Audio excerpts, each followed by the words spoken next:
हे केलडी गावातला राणी चेन्नम्माचा हा पुतळा आहे. आणि हे केलडी गाव, हे केलडी हे नायक जे होते, जे विजयनगर साम्राज्याचे सामंत होते, त्यांची ही राजधानी होती. आणि ज्यावेळी विजयनगर वीक झालं, म्हणजे त्यांचा पाडा झाला, त्यावेळी त्यांनी हे इथे स्वतंत्र साम्राज्य स्थापन केलेलं होतं. हे केलडी गाव आहे, केलडी. इथे हे अतिशय प्राचीन गाव आहे, राणी चेन्नम्माशी संबंधित आहे. आणि हे राणीचे हे नायक जे आहेत, केलडी नायक म्हणून, हे जे मंदिर आहे श्री रामेश्वर मंदिर केलडी, तर हे अतिशय जुनं पुरातन मंदिर आहे. ते मंदिर पाहण्यासाठी आपण आता आतमध्ये जाऊया. केलडी ही नायक राजवंश आहे, त्यांची राजधानी आहे. आणि त्यांनी हे मंदिर बांधलेलं आहे. त्याच्यामध्ये गर्भगृह, प्रदक्षिणा, महामंडप, नवरंग आणि गंडभेरुंड म्हणून इथे एक 2 शिरवाले, म्हणजे ज्यांना 2 मुख आहेत, म्हणजे दोन्ही मुख एका वेगवेगळ्या बाजूला आहेत, तर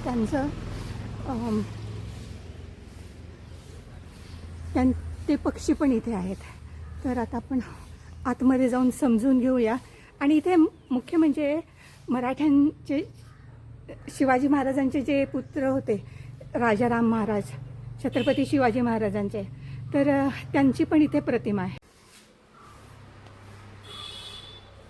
हे जे आहे ना, सगळं लाकडाच आहे.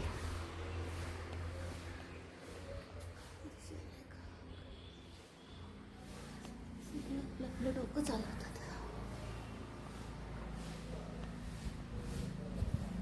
आपण आता हे मुख्य मंदिराच्या प्रांगणात प्रवेश करतोय. मोठं मंदिर आहे.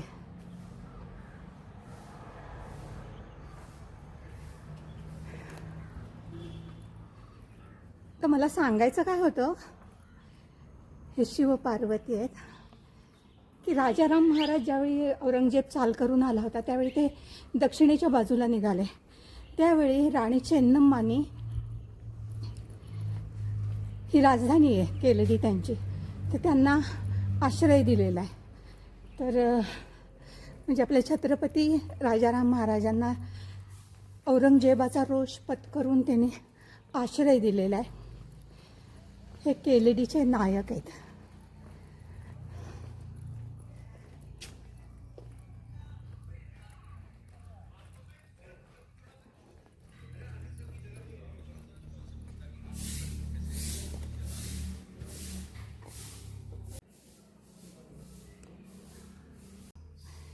हे पार्वती आहेत आणि हे पूर्ण लाकडामध्ये कोरलेलं आहे.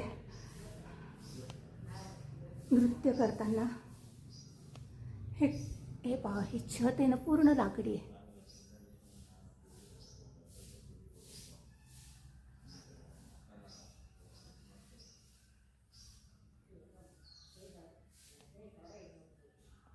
हे गणपती आहेत.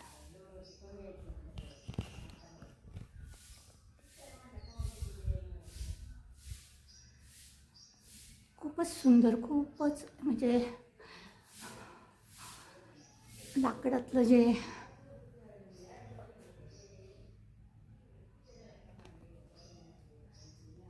शिव पार्वती आहेत, या अप्सरा, गणपती, नंदीवर शिव पार्वती.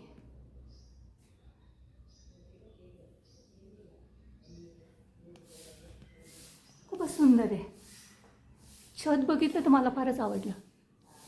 दोन्ही छत वेगळे वेगळे आहेत. आणि हे मुख्य मंदिर आहे आणि समोर जो आहे हा स्तंभ आहे.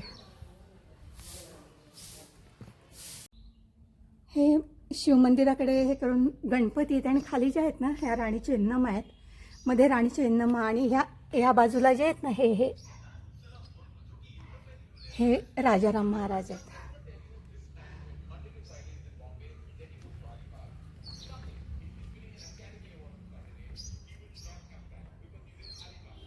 हे शिव आहेत.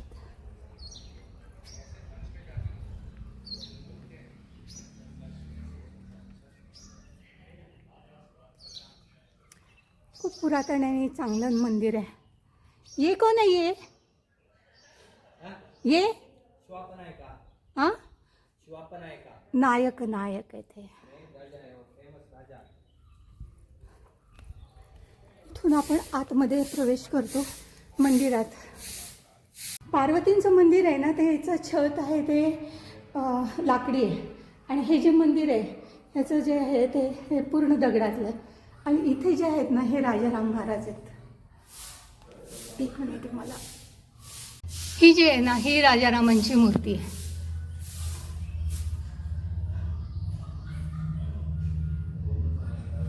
हे पाश आहेत सगळे देवीच्या ह्याच्यामध्ये.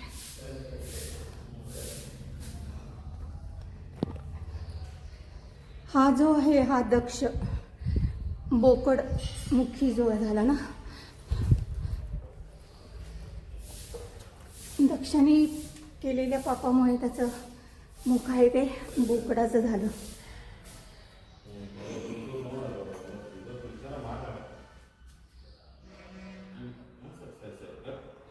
आता इथून जे आहे ना हे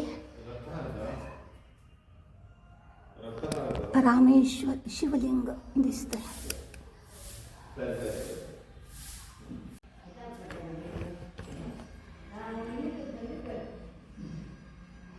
अतिशय सुंदर दिसतंय ते. पाहूच राहा, पाहतच राहा वाटतं. हे व्याल आहेत.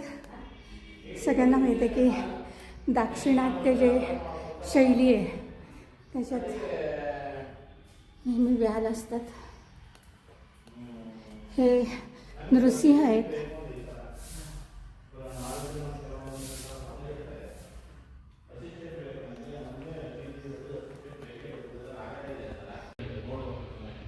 हाही राजाच आहे.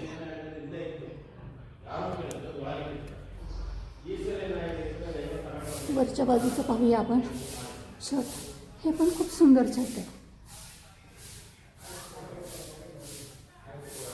खूपच मस्त. आणि हे जे गंड भैरुंड जे म्हणतो ना आपण, ते गंड भैरुंड आहेत.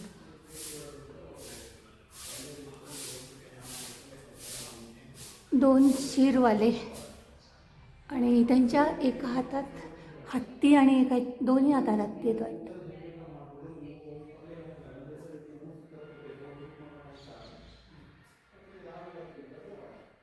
सापाचं सगळे चित्र आहे. आणि हे ऋषी आहेत. सगळं मी छतावरच दाखवते तुम्हाला. ते छत आणि हे पण खूप सुंदर छत आहे.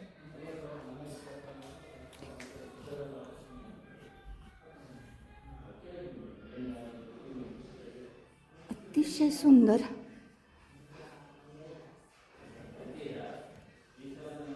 हे स्वयंभू रामेश्वर मंदिर आहे. स्वयंभू. आणि हे नायकांच्या पण आधीच आहे, म्हणजे स्वयंभू आहे. ते नंदी केवढा मोठा आहे आणि तो एकदम आतमध्ये आहे. आणि हे आहेत पुजारी. आणि त्यांनी सांगितलं की हे जे आहेत हे महागणपती आहेत. अंदर आ सकते हैं क्या? महागणपती अंदर आ सकते हैं? ओके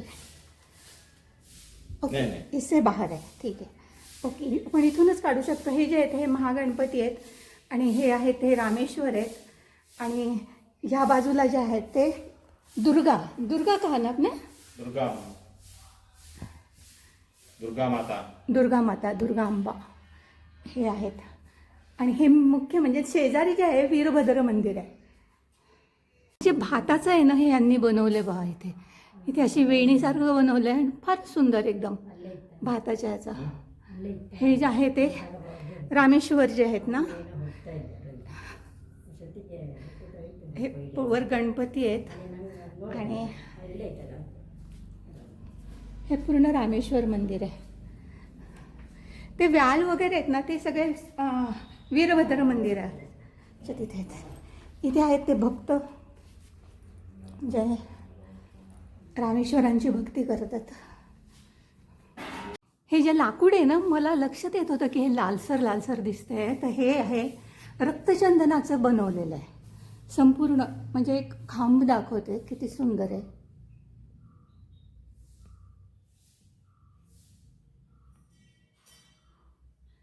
इतकं इतकं जुनं आहे, म्हणजे 1400व्या शतकातलं, 1496-97.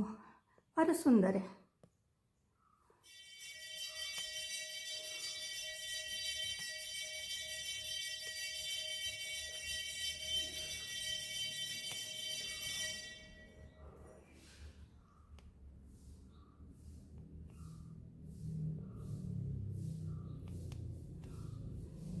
हे पार्वतीचं मंदिर आहे आणि इथे रक्तचंदनाचं, सगळं रक्तचंदनाचं बनवलेलं आहे. इथे विहीर आहे छोटी आणि या बाजूला आहे विरगळ. आणि यांनी मला खूप मदत केली आणि खूप सांगितलं. आणि हे पूर्ण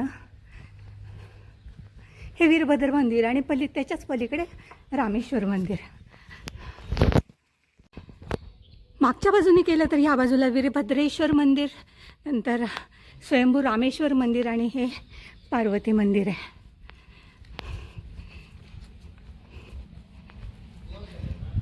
हे सगळं संपूर्ण हा परिसर आहे